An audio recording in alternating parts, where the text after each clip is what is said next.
बिस्मिल्लाहिर्रहमानिर्रहीम। लाखों करोड़ों दुरूदो सलाम मोहम्मद मुस्तफ़ा सल्लल्लाहु अलैहि वसल्लम और आले मोहम्मद पर। मैं हूं उमर दराज गोंदल। जनाब, आज सारे दिन से सोशल मीडिया पे बाकी हर जगह के ऊपर एक खास, आप जानते हैं कि रद्द-ए-अमल या बाकी चीजें हो रही हैं, और ऐसे में अब एक इजलास था इस्लामाबाद में, और उस इजलास के बाद जो है एलामिया, सख्त अल्फाज। मैंने आपको बताया था कि पाकिस्तान तहरीक इंसाफ की जो सियासी कमेटी है या कोर कमेटी है, आज उसका इजलास हो रहा है, जिसकी सदारत जो है वो कर रहे थे सलमान अकरम राजा। उसमें मुख्तलिफ टास्क थे। एक तो 26वीं यानी तरमीम के हवाले से कि इमरान खान ने कहा कि उन लोगों को निकाल दें, तो सियासी कमेटी के जराये के हवाले से बताया गया है कि जो 26वीं यानी तरमीम के बाद गायब होने वाले अरकान पार्लियामेंट है, उनके हवाले से कहा गया है कि उसका फैसला इमरान खान खुद करेंगे, और जो इमरान खान का फैसला होगा पार्टी उसकी पाबंद होगी। नंबर 1।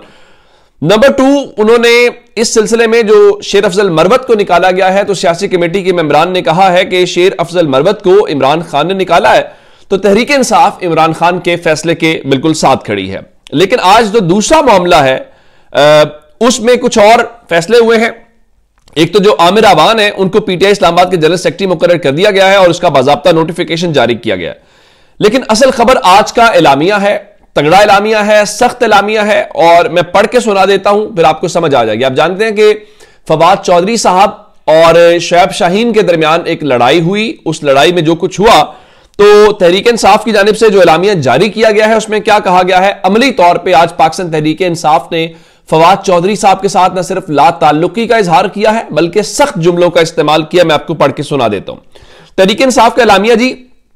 अडयाला जेल के बाहर फवाद चौधरी का पाकिस्तान तहरीक इंसाफ के रहनुमा शोएब शाहीन पर बिला इश्तियाल हमला एक निहायत संग दिलाना इकदाम और दलील और मंतिक के मुकाबले में हैवानी जबिल्लत का इजहार है।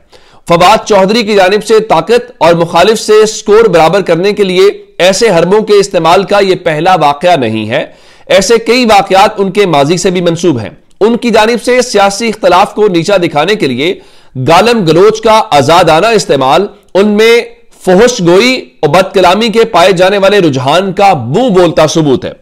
फवाद चौधरी का यह हमला एक मुजरिमाना कदम है, और उनकी जानिब से शोएब शाहीन पर उठाया जाने वाला हाथ सिर्फ उन्हीं पर दस्तदराजी नहीं, बल्कि पाकिस्तान तहरीक इंसाफ के चेहरे पर एक तमाचा है। मगर आइन के अहया, कानून की हुक्मरानी और मुल्क में जमहूरियत के लिए जारी सियासी जदोजहद की पीठ में छुरा घोंप कर पतली गली से राह फरार इख्तियार करने वाले बुज़दिल, भगोड़े और सियासी गद्दार से इसके सिवा तवक्को ही क्या की जा सकती है। सितम ज़रीफी तो यह है कि मौसूफ अभी भी मुनाफिकत की नुमाइश का सिलसिला जारी रखे हुए हैं, और यह वो खसलते बद है जिसमें वो माहिर है। फवाद चौधरी का यह बुज़दिलाना इकदाम उस फ्रस्ट्रेशन का भी खुला इजहार है जिसमें वो मुमकिन तौर पर तब से मुब्तला है जब पार्टी ने बानी चेयरमैन इमरान खान की हिदायत पर उनकी जात से मुकम्मल ला ताल्लुकी का इजहार किया। पार्टी ने इस अमर का भी बरमला ऐलान किया कि फवाद चौधरी किसी भी फोरम पर खुद को तहरीक इंसाफ के नुमाइंदे के तौर पर पेश करने की मजाज नहीं।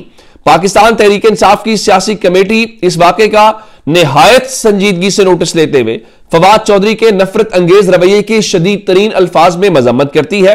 सियासी कमेटी बुज़दिली पर, बुर्दबारी और बर्दाश्त को तरजीह देने पर जनाब शोएब शाहीन को अपनी मुकम्मल सपोर्ट का पैगाम देती और उनकी हिमायत का इयादा करती है। इस नाखुशगवार वाक़े का पूरे हौसले और वकार से सामना करने पर पूरी कमेटी शोएब शाहीन को खिराज तहसीन पेश करती है। अपने तमाम जिम्मेदारान और कारकुनान से हमारी अपील है कि वो ऐसे बुज़दिलाना और इश्तियाल अंगेज वाकयात के बावजूद सब्र व तहम्मुल का दामन हाथ से न छोड़ें और पुरअमन रहें।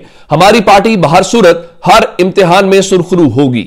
अब उन्होंने नंबर 1 ला ताल्लुकी का इजहार किया, फिर उसके साथ ये कहा, उनके बारे में जो लफ्ज इस्तेमाल किए गए हैं, बुज़दिल, भगोड़ा, सियासी गद्दार, ये बहुत सख्त अल्फाज हैं। और पाकिस्तान तहरीक इंसाफ जो है, उस दिन हमें यह बताया गया था कि शायद सुलह के हवाले से फवाद चौधरी ने दावा किया, लेकिन मेरा ख्याल है कि वो जो बात इस हवाले से वहां पे शोएब शाहीन कह रहे थे कि मैं कोई सुलह नहीं करूंगा, वो उस बात के ऊपर कायम दिखाई दे रहे हैं।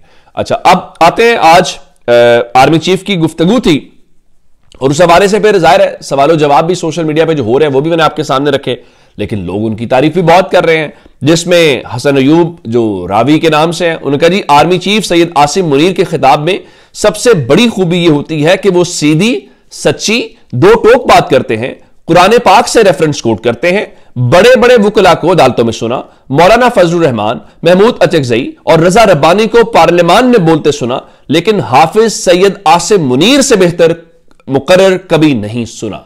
हसन अयूब जो एयरवे से मुंसलिक है और रावी के नाम से जाने जाते हैं, ये उनका बताना है और वो इस हवाले से इस तकरीर को एक मुनफरद कह रहे हैं। अच्छा, इस तकरीर में जो कि आज बात यही हो रही है, जो इस सियासी हुकूक है और पाकिस्तान में जारी जो चीजें हैं, उसमें आज हमने कराची में एक चीज देखी है और लगता यह है कि उसका पहला नतीजा चंद घंटों में मौसूल हुआ। जो कराची में तबलीगी इज्तिमा मेन रोड है, वहां पे आज तहरीक इंसाफ का जो स्टूडेंट विंग है ISF, उनकी जानिब से एक कैंप लगाया गया और उस कैंप में लोगों को पानी शानी भी पिलाया जा रहा था और एक नौजवान की वीडियो भी वायरल हुई और उसमें कहा गया जी इमरान खान नाहक कैद हैं, उनकी रिहाई के लिए दुआ करें और ठंडा शरबत भी पी लें। अब जाहिर है कि पॉलिटिकल मूवमेंट है और पॉलिटिकल मूवमेंट में चीजें चलती रहती हैं, लेकिन उसके बाद क्या हुआ? उसके बाद वो जो पाकिस्तान के अंदर कहा जाता है कि आप मेन स्ट्रीम के अंदर उनको नहीं आने दिया जाता या सियासत का मौका नहीं दिया जाता, तो आलमगीर खान जो MNA भी रहे कराची से, उन्होंने लिखा जी इंसाफ यूथ विंग के मेंबरशिप कैंप को लियाकताबाद कराची में पुलिस ने उखाड़ दिया।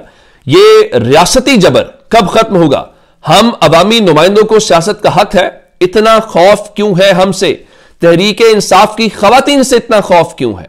यानी अब जहां आज हम पूरे मुल्क में ये डिबेट खवातीन के हुकूक को लेकर कर रहे हैं, तो ऐसे में अगर ये बात हो कि वहां पे कैंप जो था, कैंप से क्या हो जाता है? देखिए, सियासत है। तहरीक इंसाफ इस मुल्क के अंदर इलेक्शन जीतकर आज भी सिंगल लार्जेस्ट पार्टी है। मखसूस सीटें दें या ना दें, सबसे ज्यादा वो जीत के आए हैं, तो उनको ये उनके जायज हक है कि वो मेंबरशिप करें, अपने साथ लोगों को मिलाएं, जिस तरह नून लीग का हक है, पीपल्स पार्टी का हक है, बाकी सियासी जमातों का हक है। लेकिन इस तरह से जोर जबरदस्ती के साथ सियासी जमातों को निकालने से क्या सियासी जमातें खत्म हो जाती हैं? इस सवाल का जवाब है नहीं।